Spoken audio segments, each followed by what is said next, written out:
بسم الله الرحمن الرحیم. السلام علیکم مرګرو. امید لرم ټول مرګري به روغ جوړ یې، د الله په حفظ امان کې به یې الله مو روغ جوړ لره. زه محمد عمران نیک او تاسو زما یوټیوب، فیسبوک چینل او انسټاګرام چینل عمران نیک آفیشل ګورئ. تاسو به وایئ چې دا لیټ څنګه دی، نو د دې لیټ حوالې سره یو څو خبرې کوم. کله چې کم یو هلک، کم یو ځوان ټوله شپه نه وده کېږي، ستاسو په کور کې دا قسم لایټ موجود وي او بې ټایمه ځوان وي چې یاره دا لایټ سوی و یا خراب شوی و او دا ما بدل کړلو، نو دا خبره به د دې هلک دروغ وي. دا لایټ او کرسټلایز دا دوه شیزونه نن سبا لازم او ملزوم دي. دا لایټ مات کی د دې شیشه چې کومه ده د هغې نه یو چیلم ټایپ جوړ کی چې هغه په بوتل کې ولګئ او بیا په دې کې کرسټل آیس یا کرسټل سمیت په نوم باندې راځي او هغه په دې لایټ کې اچولی کېږي. اوس د دې لایټ حوالې سره او د آیسو حوالې سره ټولو ملګرو ته مخاطب یم، کم کشران چې دا قسم حرکتونه کوي. کله چې یو کشر ستاسو بې خوبه وي، ټوله شپه خوب نه ورځي، بې طریقې غوسې کوي او ورسره هغه د که واده کړی وي په ښځه باندې شکونه کوي یا په کور کې پیغله خور موجود وي او په هغې باندې تورونه لګوي او هغې ته د مرګ هڅې کوي یا د هغه خوراک څښاک کې د هغه د کتو په انداز کې یا کله ناکله د هغه لاس سرپیدل دا نشاندهي ورکوي چې دا هلک چې کوم دی دا په کرسټل آیس یا په سمیت باندې راوختی دی چې په هغې کې دا شیزونه او دا خبرې عام دي. زما ملګرو لږ ځان ویښ کړئ، د خپلې معاشرې نه دا ناسور ختم کړئ. څه وخت مخکې د پاکستان تحریک پاکستان وزیر مملکت شهریار افریدي صاحب د سیملې په پلور باندې ویلې چې د اسلام آباد یونیورسټیانې، د پاکستان ټولې یونیورسټیانې، د پاکستان ټول ځوانان په دې نشه باندې راوختي دي چې دا هغه غضبناکه نشه ده چې چاته پته هم نه لګي او ځوان زوی یې مړ شي چې پته ولګي وایي د آیسو نشه یې کړې وه او مړ شولو. چاته پته هم نه لګي، کس راپاسي مخکینی ولي چې پته ولګي د آیس په نشه کې و.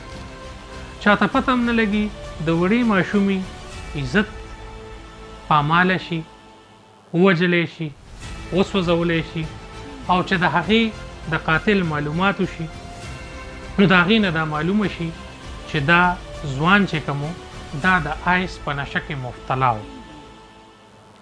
دا رنګ ماشومان راونیولی شي، د ماشومانو بې حرمتي وکړی شي، ووجلی شي چې معلومات وشي دا د آیس په نشه کې انوالو کس کړي دي.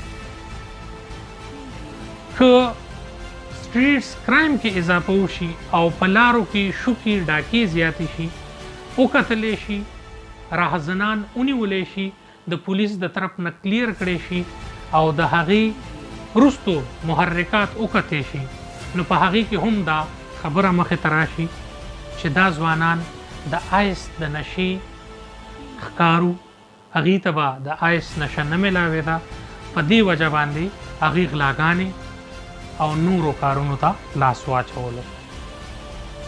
دا ټول مسایل زموږ د معاشرې سره تړلي دي، خو ټولو ملګرو ته خواست کوم چې د خپل معاشرې ارد ګرد وګورئ.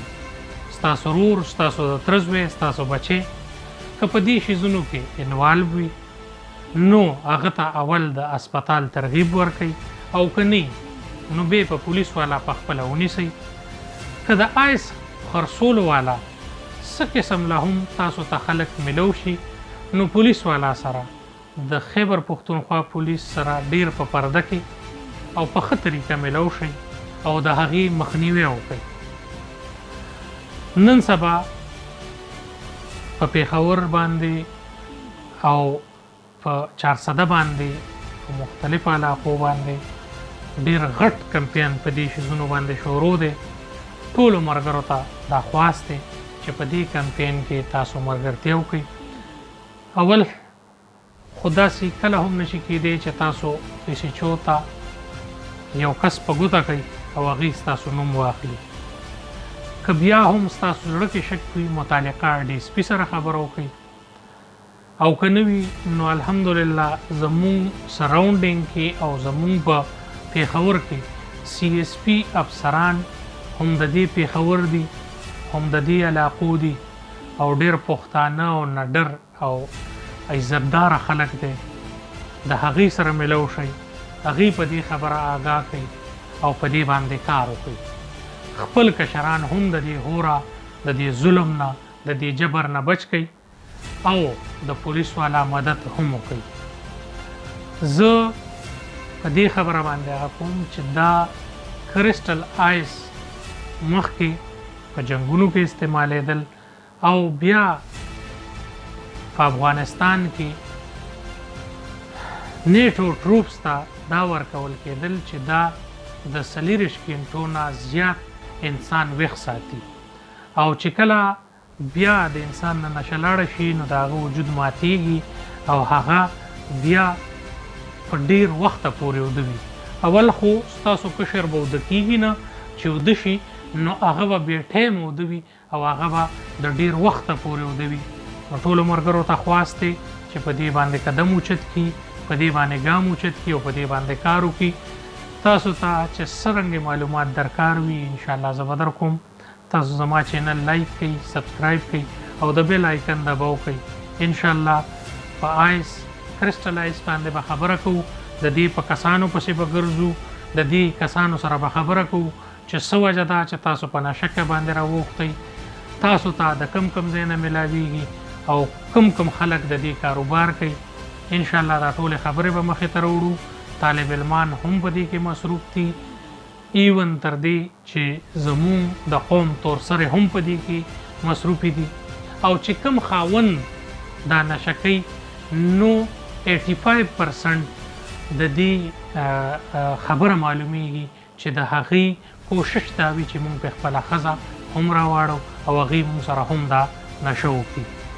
نو د خپلو خویندو میندو هم خیال وساتئ، د خپلو بچو خیال هم وساتئ او کوشش وکړئ چې د دې لعنت نه ځان وساتئ، خپل بچي وساتئ، د خپل ارد ګرد ماحول صفا وساتئ. ډېره مننه د الله په امان. السلام علیکم.